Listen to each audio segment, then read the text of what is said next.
Shana Tova, Chag Sameach. With Yom Kippur behind us, we immediately change our gears towards Sukkot.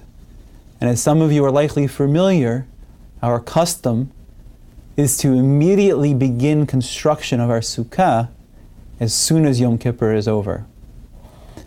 Now, this custom can be explained simply as moving mechayel lechayel from strength to strength, or perhaps as zrizim makdimin lemitzvot, that we should rush to do mitzvot, and this is our next opportunity.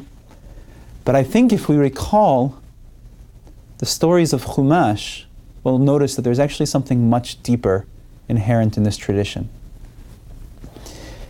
As we recall that Yom Kippur is the day in which Moshe Rabbeinu returns down the mountain with the second set of luchot, a second set that he was required to go up and to get again, because the first set was smashed in the aftermath of the Chet HaEgel, of the golden calf. And in the aftermath of the golden calf, it wasn't just the luchot that were broken, but the Shekhinah, God's presence amongst the Jewish people, departed from us and sat, even after our forgiveness orchestrated through Moshe, the Shekhinah sat outside of the camp, separate and apart from the Jewish people.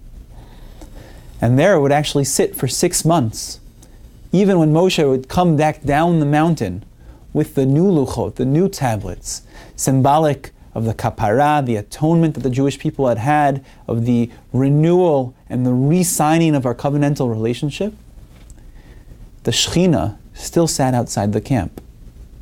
But what Moshe did do, what he then commanded the Jewish people on behalf of God, was to build the Mishkan.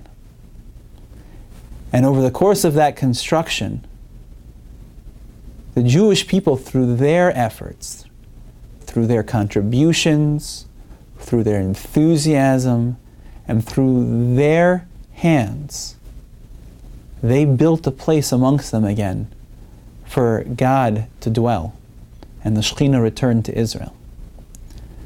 We know very well that on Sukkot we compare the Sukkah, which covers us with schach and surrounds us with walls, we compare it to the Ananei HaKavod of the Midbar, to the clouds of glory that were with us in the desert, over our heads and all around us, paving the way and representing the presence of God amongst us.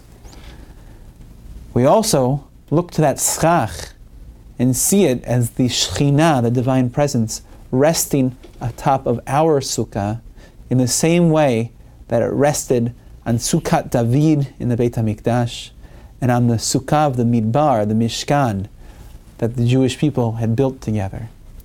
And with this, our message is very clear, that as we transition from Yom Kippur to Sukkot, as we transition from a time when we were granted atonement and a fresh start, that fresh start becomes meaningful only when we apply it, when we use it, when we ourselves put in efforts and energies to build a place where God can be present amongst us. The sukkah is the symbolism, but the day-to-day reality of our lives and how we live it is how we bring God into our world. Shana Tova.